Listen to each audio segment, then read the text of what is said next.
What is up? What it do? We are the FFU, the double FU, the FU times two, the fantasy football universe. I am Jeremy Shulman at Big Brock.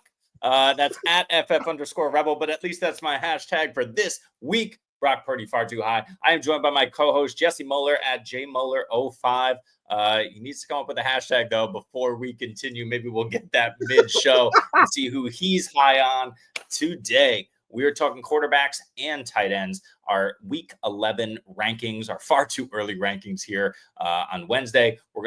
Is it Wednesday? Yeah. On Wednesday, we're going to throw these out here. A couple of these rankings, I don't know, before Thursday night football for sure.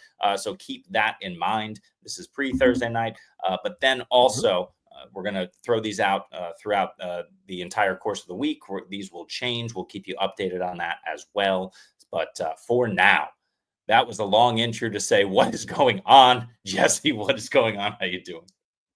Well, I figured, you know what? Let's really ride Jared Goff here. Goff is the dome daddy. They're back home. We're not concerned. By the way, like we'll talk about this. I have Jared Goff as top 5 quarterback this week. We're going, baby. We're going places. Yeah. Will that work? I don't know. Maybe it'll be Sam Darnold once again. Hopefully it isn't. But yeah, I'm excited. I love it. I love it. That's the perfect segue to just jump straight into our rankings because both Brock Purdy and Jared Goff will be talked about in our consensus top 6. But before we do that, our consensus here is mine and Jesse's for the entire week. We'll talk about where we have them together, where we differ, and what to expect from these guys going forward as we jump into a crucial week 11 for fantasy. So let's begin with our first tier of 6. Jalen Hurts, our consensus 1, Lamar Jackson at 2, Josh Allen at 3, a little bit lower, but is facing that Kansas City defense this week. Jaden Daniels at 4, Brock Purdy at 5, and Jared Goff at 6. Not because Brock's a chicken, but because he's a rooster. Jesse, what do you think about this top 6? You want to talk about your guy, Goff? Yeah, let's talk about Goff. They're home against the Jaguars, and they have an implied point total of 30 points. That's an absurd implied point total. Anytime any team's above 30, you're basically like, all right, let's fire up all the weapons. And Goff at home, he's just incredibly good. You know the Lions' offense and how good it's been. They had a bad game last week. I understand that, but we're rolling. Oh, and by the way, remember how we talked about this Jaguars defense is atrocious against quarterback? Yeah, that holds up. They are bottom of the barrel. They're 30th against fantasy points allowed to quarterbacks. They give up a ton of passing yards. They give up touchdowns. They don't really cause turnovers. So overall, that his offense line is going to keep him upright. And if that's the case with Jared Goff, he's going to dice you up. So yeah, I'm confidently starting Jared Goff pretty much everywhere this week. I'm really excited to see him. For you, like, I guess we could talk about Purdy a little bit. Why? Because we're a few spots above him. You have him at 4, and I have him at 7. Why do you have him as a top 4, and why do you have him above, say, Jared Goff this week? I would be curious to hear. Yeah, it's because of that Seattle defense. You talk about Jared Goff playing at home. We got Brock Purdy playing at home. Christian McCaffrey is back. What I love about that is in Christian McCaffrey's first game back, granted it was against a Tampa Bay defense that is terrible. Purdy was 25 for 36 last week, 353 yards, 2 touchdowns, no interceptions. This is the Brock Purdy that we all remember from last season. And in the first game that Christian McCaffrey is out there, what does he do? He just reverts right back to that. It's his most yards of the year. It's his second most completions on the year.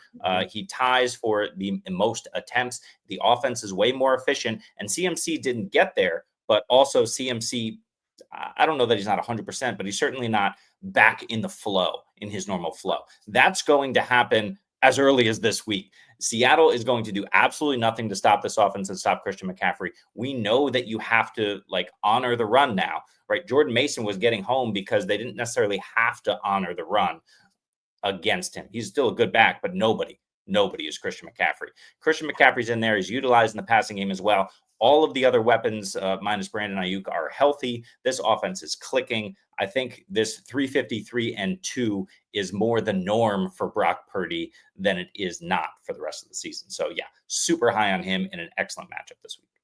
Yeah, like we saw earlier in the season, he played really well. Geno struggled a little bit more, and they definitely missed CMC. But to your point, like you bring CMC back, when we talk about having that gravitational pull, that's what Christian McCaffrey does to an offense. So I'm 100% on board with you. Like, as much as it pains me as a Seahawks fan, Yeah, I'm firing up a lot of San Francisco 49ers. And particularly, I like Jelon Jennings a lot this week. I think it's going to be a struggle for that defense stopping him. So I'm with you, baby. Let's ride 49ers. Oh, I hate saying it.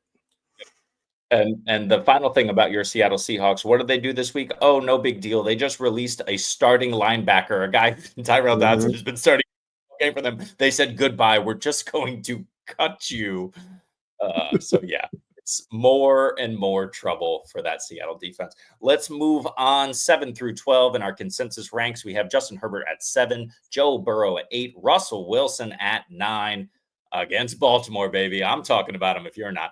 Patrick Mahomes at 10, Bo Nix at 11, and Tua Tagovailoa coming in to round out the top 12. I'm going to talk about Herbert for a second because he's been the best quarterback the last month of football. I'm going to drop some PFF stats, and anyone who saw my article on waiver wire, why he's the top ad is he has a 95 PFF passer rating since week 7. He has 13 big-time throws and 0 turnover-worthy plays. You put that all together, that's the best play of any quarterback the past month of football. Oh, yeah, and guess who he's going against? A dreadful defense. So I get it. Like, people are still a little bit nervous because of how much they ran earlier in the season. That pass rate has jumped significantly since the bye. So, yeah, I'm all aboard Justin Herbert. I think I have him really, really high this week, and I'm excited to see. Yeah, he's my quarterback 6, and I almost wanted to push him above Goff, but because Goff has such the juicy matchup, I was like, all right, I'll put him at 6, and we'll see how it goes. But, yeah, if you have any one of these guys, and, like, you could talk about Russell Wilson if you want. Like Russell Wilson should smash because he's been really good this year. Like, since he's came on, that offense has taken a massive step forward. So, yeah, I'm excited for Russell Wilson as well. I'll talk about Russ in a second, but Justin Herbert, QB 9, 12, and 8 over the last 3 weeks, which is something that you could not say about him at all in the beginning of this season. He feels comfortable in the offense. His weapons are healthy. Specifically, I think Josh Palmer does a little bit of something for him in this offense, but QJ was banged up and out a little bit. DJ Chark is going to be back integrated into this offense soon. Ran 1 route last week or had 1 snap. But everybody's healthy. They're getting things together. Will Disley is out there taking some of the most first read, looks of anyone in football last week. I think he was 3rd first read looks, some ridiculous 49% or something like that. That, yeah. Absolutely insane. But you know what? I mean, it's just a testament to the fact that the run game has been rolling early in the season. Because of that, defense have to honor the run, and Justin Herbert is as good as some of the best quarterbacks in football, and then he can just drop back. They can use the play action. They can pick the defense apart. So I really love Justin Herbert this week as well. He is, like you said, our consensus 7. He's my 7, you're 6, but he could absolutely be higher from both of us. He could go nuclear in this game. Yeah, but he doesn't have to, and I think that's really the issue, right? He doesn't have to. He doesn't have to. I mean, it is a juicy matchup, and they do need to score. And if you look at the projected total in this game, it's not as bad as you would expect it to be because this Chargers defense is one of the better ones in the NFL, but it's 47.5, and you're playing against such a good offense and Joe Burrow and the Bengals. That's why we're firing about these quarterbacks, because for the Chargers to win, they have to outscore the Bengals. And I get it. They have one of the better defenses in the NFL. Defense varies so much on a year-to-year basis. I want to see the Chargers prove it against this Bengals offense because this is the best offense. And I know they've already played the Chiefs and stuff like that. I think that's the best offense they're going to play, particularly all year. They're that good of an offense. Yeah. Yeah, well, the same argument can be made for Russell Wilson, our consensus 9. He goes up against Baltimore, a good defense against the run, very good, and atrocious defense against the pass. They've done a few things to try and fix that situation. Marlon Humphrey, of all people, looked amazing last week flying around the field. It didn't matter. They're still, hemorrhaging points in the passing game to opposing fantasy offenses. Russell Wilson will be no exception. We saw him last week throw 3 touchdowns. Mike Williams came to this team and immediately caught a touchdown. George Pickens. I mean, Russell Wilson is the throw it up and pray king, but he's also got some touch on that ball where he knows exactly where to place it. More often than not, he can place it there. And he's got 2 big bodied guys who can go up and get it. Pat Freiermuth then becomes more available over the middle. Van Jefferson gets involved. And if you can keep Jalen Warren and these backs kind of involved in the passing game, this is a complete offense against a terrible pass defense in Baltimore. And to the point that you just mentioned, Baltimore's going to score a ton of points. I mean, I know the Pittsburgh defense is no slouch at all. They're certainly one of the better defenses in the NFL. That said, Russell Wilson's going to have to score here to keep up with that Baltimore offense, and that Baltimore offense is going to score no matter what you do. Yeah, I think the interesting thing with Wilson is people don't realize how good he's been in this offense. If you look at adjusted EPA per play for 2024, he is fourth among all quarterbacks in the NFL. Now, it's a little bit tricky with adjusted EPA because it includes like turnovers, receiver drops, things that like did not go luck-wise on their side. So, but it just tells us how good Russell Wilson's been. And even like last week, they struggled everywhere except for the deep passes where they hit for the plays to Mike Williams, George Pickens downfield. That was like plus 12 EPA. Every other play was negative EPA. All the runs were all the short passes. So it shows where the bread and butter is for Russell Wilson's play action. It's deep shots, those moon balls right in the bread baskets of those guys. So yeah, I'm expecting that to go happen a few times this week against a really bad Baltimore Ravens defense. For sure. 13 through 18. So this is tier number 3. We have Drake Maye coming in at 13, coming in hot. Jordan Love at 14, Geno Smith at 15, CJ Stroud 16, Jameis Winston coming in at 17 in a revenge game at New Orleans in the Superdome. And number 18 is Aaron Rodgers, Mr. Ayahuasca himself, higher than we probably ranked him all season. Yeah, I'm very skeptical of that ranking. Like we're kind of putting in there by default because of the guys that are below him, right? It's like, well, somebody's got to go there. Why I'm a little bit lower, I'll hit on Jordan Love here in a second. Why I'm a little bit lower on Jordan Love is that matchup against Chicago is a good matchup. Jordan Love, as good as he's been, he's still kind of turnover worthy, like prone. That's what Jordan Love does. That's why we consistently compare him to Brett Favre 2.0 with the Packers, because that's how Jordan Love plays. He's a gunslinger and all those things. I think there's the potential for turnovers in that game, and they really do not need him to do a lot in this game because of how bad Chicago's offense has been. With a good defense, this is the worst kind of matchup. There's still, like, when you look at projected totals, it's 23.5, so it's a good overall matchup for him. But I just don't want to bet him against Chicago. Like, this is the type of thing where it can kind of work out where they win and he puts up 10 fantasy points for you. So that's why I'm a little bit lower on Love this week. But overall, it's a good spot. And then, yeah, like we talk about Drake Maye, I was debating him and Patrick Mahomes, and I'm like, I'm just going Drake Maye. I get it. The Rams have a really good pass rush. I understand that. But Drake Maye has consistently done it. I'm going to see him going to go over a lot of rushing yards this week. So I like the rushing yards prop on him. And he runs that entire offense and runs through him. So he's going to elevate those guys. And I think he'll make it competitive enough because they're 5-point dogs. And that's actually pretty good for considering the talent differential between the two teams. I expect Drake Maye to have a decent day this week. Yeah, and like you said, the pass rush is actually probably not a negative for Drake Maye. He's going to take sacks. We don't mind that in most leagues for fantasy points. What we do like is the fact that Drake Maye is going to be running around like an animal, both behind the line of scrimmage and then beyond the line of scrimmage, and pick up those points with his legs, potentially getting into the end zone. When that happens, you have the potential to be a QB1 on the week. So love Drake Maye. Love that call as well with Jordan Love. Jordan Love, 0 passing touchdowns in the last 3 weeks. One of those weeks was a bye. But in 2 games, Jacksonville and Detroit threw 0 passing touchdowns. That's a bit of a concern. We'll have to see what happens going forward. But the guy I want to talk about on this list is Tua Tagovailoa. Oh, we skipped him because he was 12. I'm going to talk about him anyway. Tua Tagovailoa over the last 3 weeks, getting it together now that he's back. The thing that has been happening here with Tua is that the running game has been taking over, and also the fact that they just kind of laid an egg against the Rams last week. I know that offensive line has to come together, but Isaiah Wynn is coming back sooner rather than later, which helps this offensive line. The other thing to consider with Tua is he's playing the Raiders. This Vegas Raiders defense is horrible. I think this is, I'm going to tease it. We'll get to it in another episode. I may still do it. Tyreek Hill might be the wide receiver 1 this week against that atrocious Raiders defense if he's healthy. That's really the caveat and what we have to monitor during the week. But Tua, I think, goes off in this game. I think Jonu's involved. I think they get the backs involved, more involved through the air. And I really love Tua in this spot at home against the Raiders. I think Miami blows them out and enters back into the conversation for the final playoff spot. Ooh, I like it. It's spicy.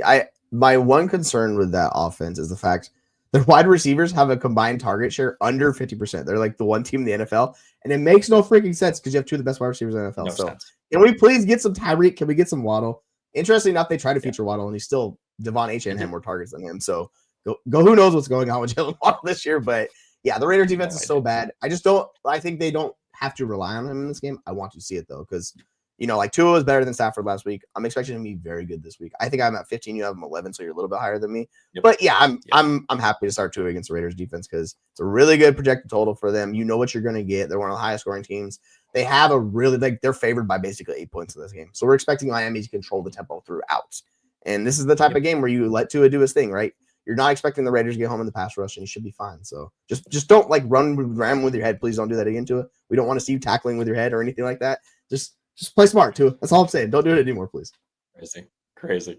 Our next tier starts with Matthew Stafford at QB 19, Sam Darnold QB 20. My beloved Sam Darnold. We're much lower on him this week. Kirk Cousins QB 21, Derek Carr 22, Caleb Williams at QB 23, and Anthony Richardson is far too low because I haven't adjusted my ranks since the news came out a few hours ago that Anthony Richardson will start this week. I sent a trade for Joe Flacco, and then like 2 minutes later, the A-Rich news, or not for Joe Flacco, sending Flacco away. I was like, I still got that value. This guy needs a QB.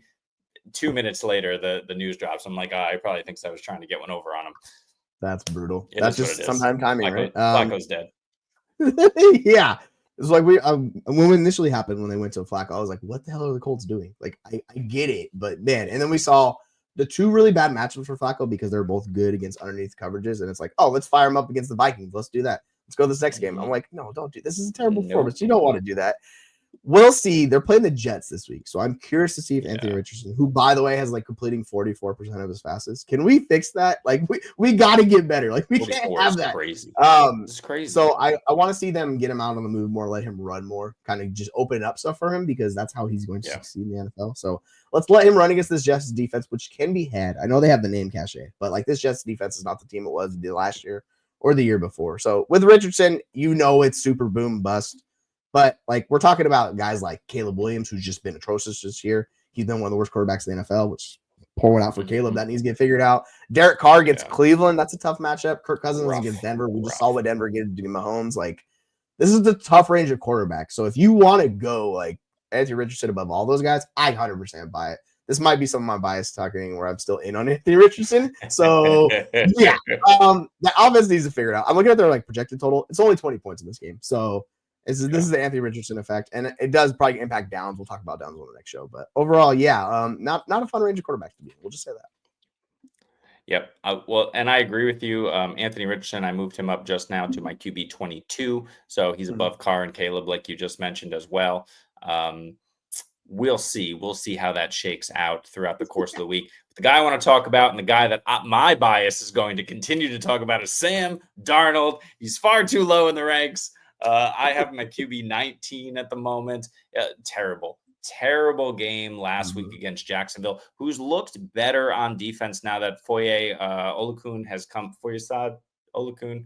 Anyway, Olakun has come back from injury, crushing and like solidifying that middle. Everything else kind of works around him when he's there. That said, Jacksonville's still not a good defense, but slightly better.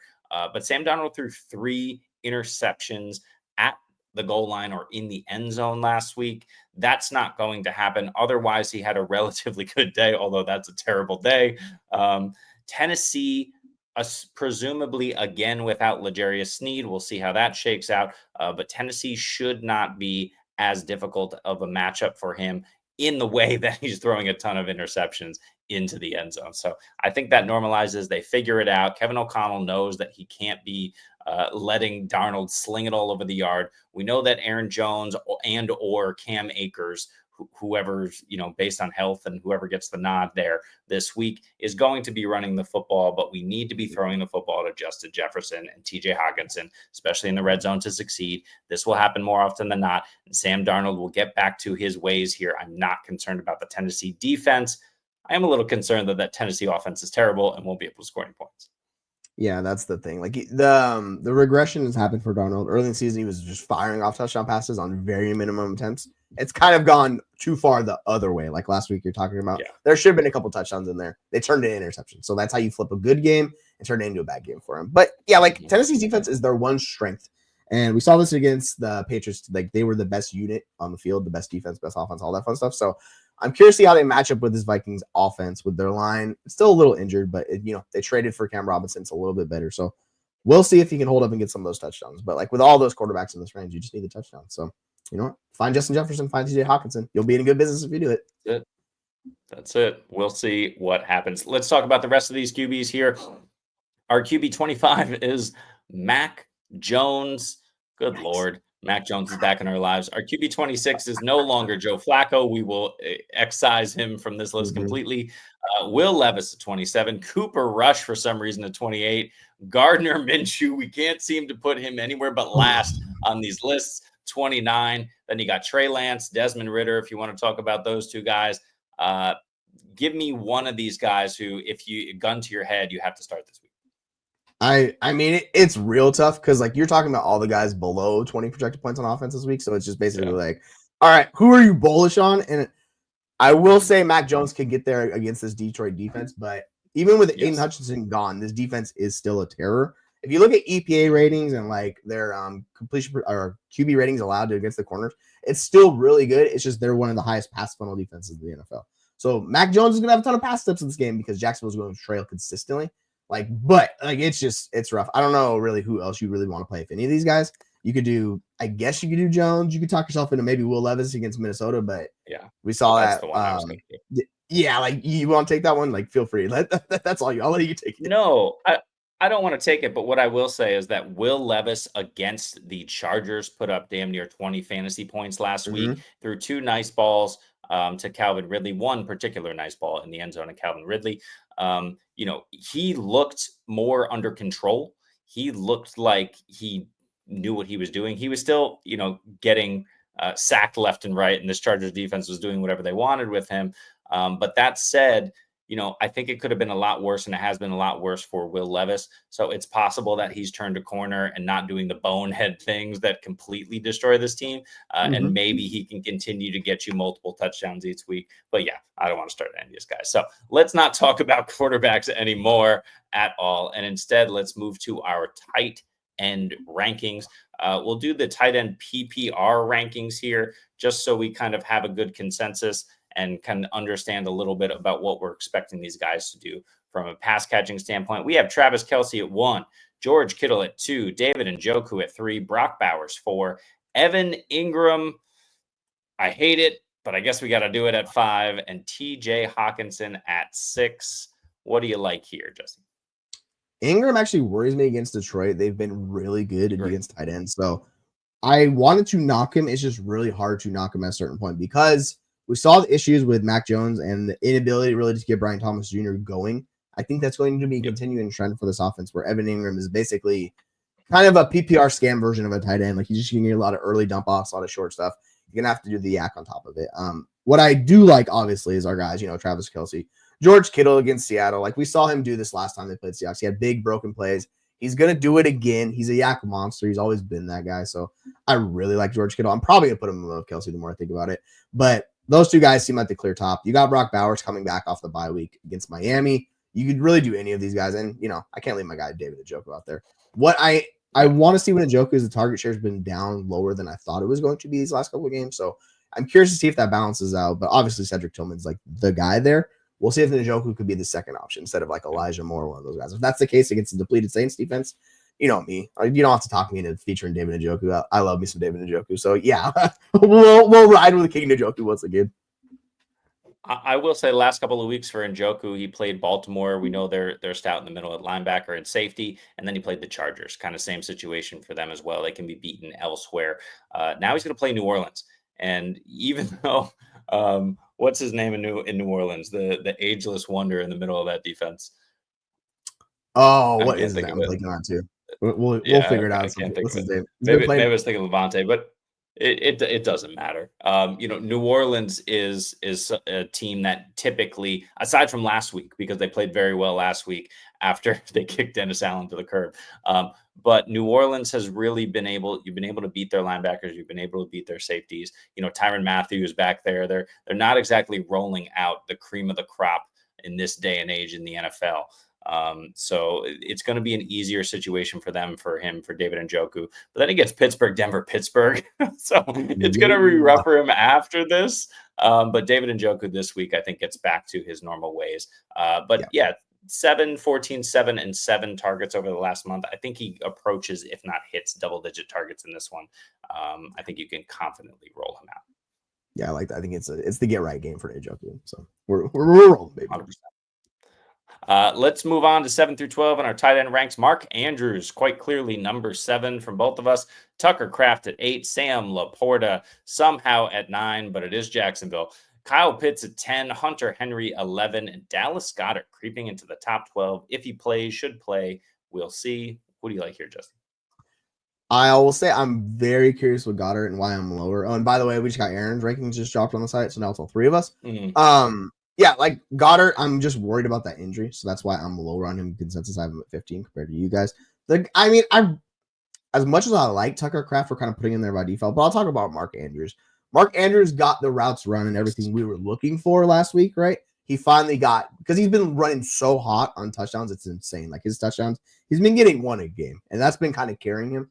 The last couple of weeks, his target share has gone up, and then his routes run finally went up to about basically 90+%. The one caveat with that, I will say, is there was no Isaiah Likely. And that's what I'm curious about with Mark Andrews, and I want to see that. We all have him at 7. We like him a lot against Pittsburgh, but if Likely plays in this game, that's what I kind of want to see. If Likely doesn't play, I'm probably going to boost Andrews up a couple spots because he's going to be running all the tight end routes. If Likely comes back and he does really just caps Andrews a little bit, then it'll be a little frustrating. But at the time being, not expecting Likely to play. It's like fire up Mark Andrews because he's back in our lives to being a mid-range tight end 1, man. And that's so nice to see compared to earlier in the year when it was abysmal.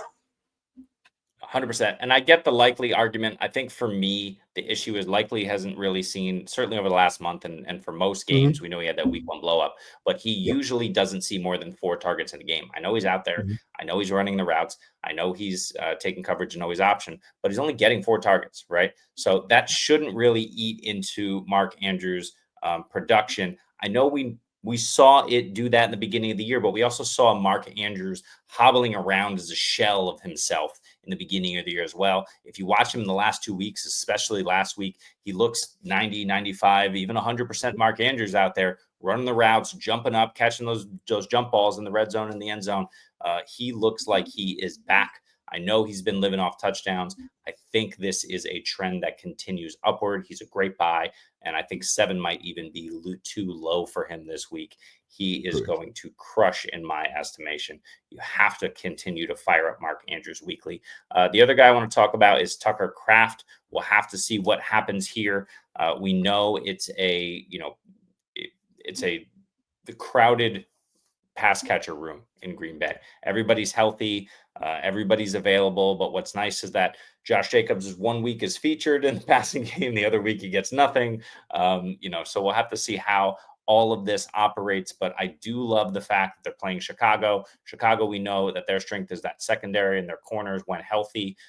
One thing that you can do on Chicago, if nothing else in the passing game, is get it to the short areas of the field. This is where Tucker Krafft lives. They like to design some screens for him as well and use him in interesting ways around the line of scrimmage. So I really like Tucker Krafft more so than, for example, some of the other options like a Christian Watson or Romeo Doubs this week. I think Krafft has the opportunity to be the number 2, potentially, if not the number 1 target this week, simply because of the way Chicago plays defense. Yeah, with like Tucker Kraftt, his role's pretty secure in that offense. And that's what, like, to your point, that's what I like about him a lot. He has that role security. He's not like the variance with the wide receivers is like very boom bust week to week. But the fact that he's rolling through in that usage and it's sticky with him, like, you know what you're getting out of him. It's a high floor play. If he gets touchdowns or he gets some deep passes, like that's the bonus upside on top of it. So yeah, I think Tucker Kraft's a good one this week. Chicago's defense is good, but like I think he can still get his. Moving on to 13 through 18, we got Taysom Hill, a juicy Taysom Hill at 13 against Cleveland. Jonnu Smith at 14.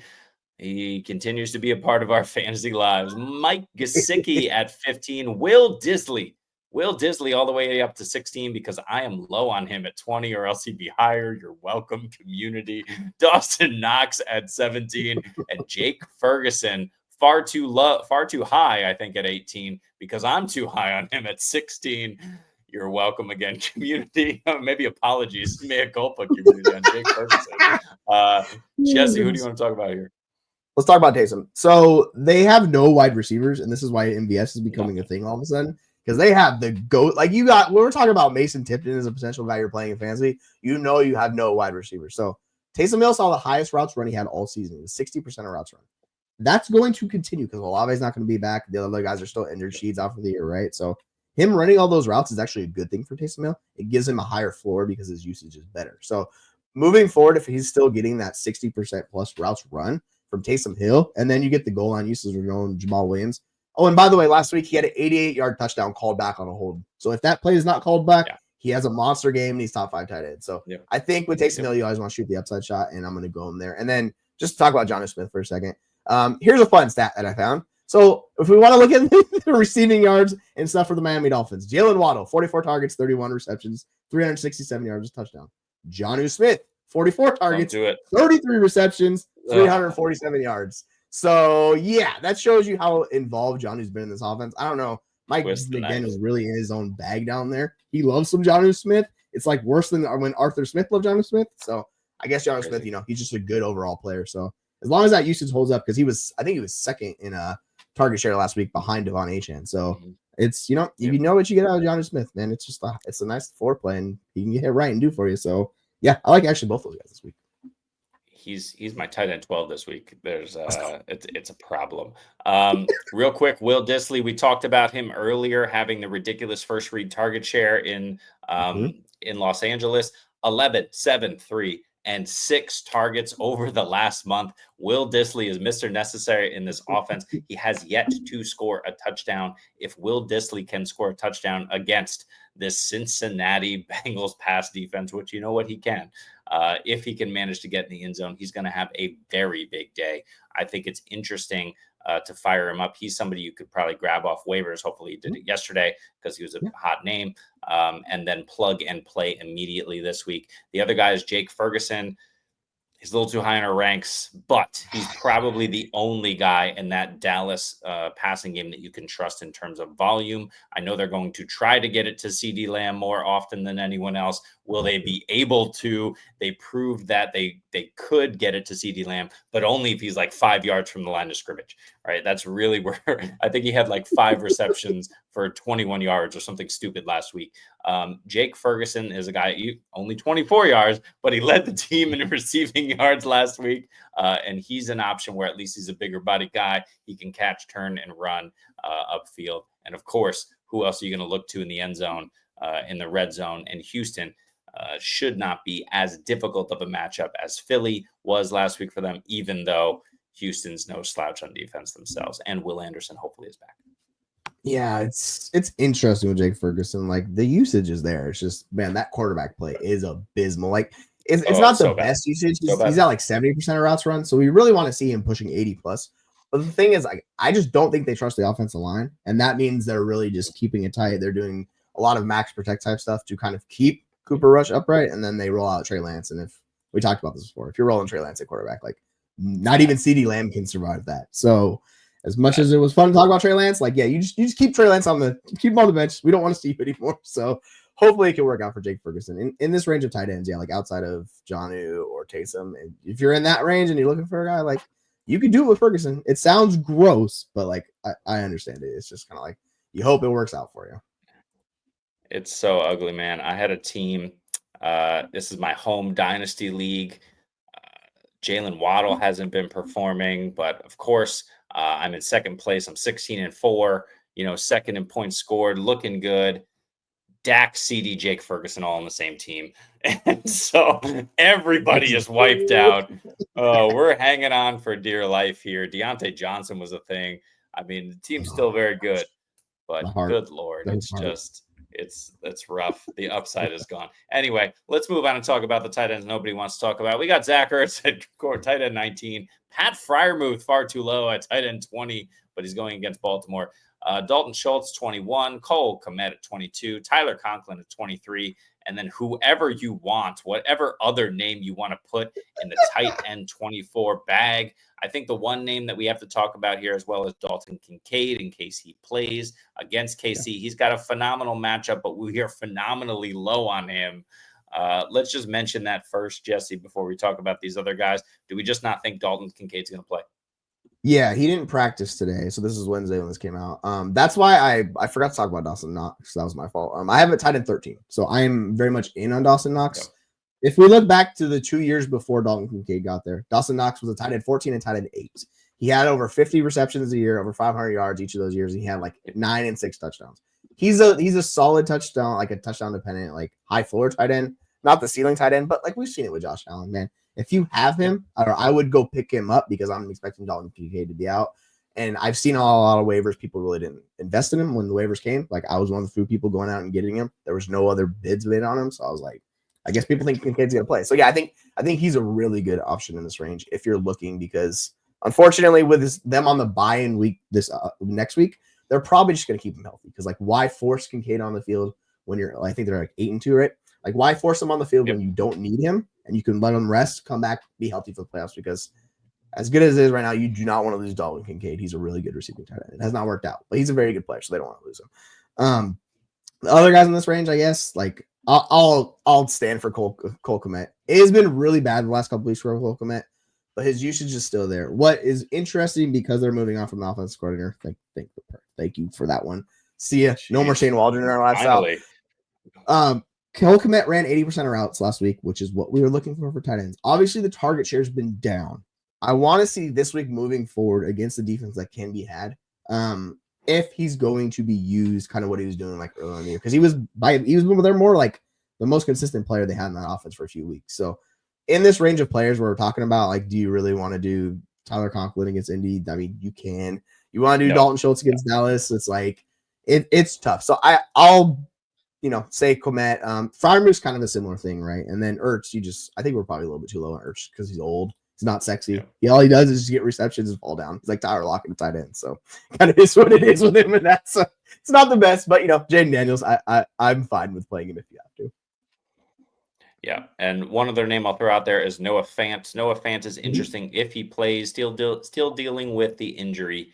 But if he plays, we expect San Francisco to go nuclear with Christian McCaffrey back in the fold against that Seattle defense. That means that Geno is going to have to keep up. DK is trending to play, but maybe he's not 100%. Maybe he's a last-minute rule out. So if Fant is in, regardless, I think he's someone that you can plug and play as a sneaky option who can get you minimum 4 targets, potentially a touchdown. So I like Noah Fant as like a desperation play at tight end as well. Yeah, that's a really good call. He had 6 targets, 6 receptions against San Francisco earlier in the year. He's involved. He's a good player. It's a capped upside, but like the Seahawks offense desperately needs DK, and like theoretically they need Noah Fant to come back too, because they need another option. Like Geno needs all the help he can get in San Francisco. So yeah, I like that call. That's a really good call.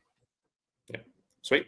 All right. Well, on that call, we are going to wrap this up. This has been the extra long tight end and quarterback consensus ranking show from the FFU for week 11. Again, we're the Fantasy Football Universe. You can find us on our website, fantasyfootballuniverse.com. We are on TikTok. We are on X. We are on here on YouTube, where you're probably watching us. We are on Instagram. We are on Reddit. We are anywhere and everywhere that you need to be, posting daily video and written content for you to consume about fantasy football to help you win your leagues. That's enough of a plug for me. That's enough of a discussion about quarterbacks and tight ends for us. For this guy, Jesse, I am this guy, Jeremy. I'm going to hit the button, and we will see you next time.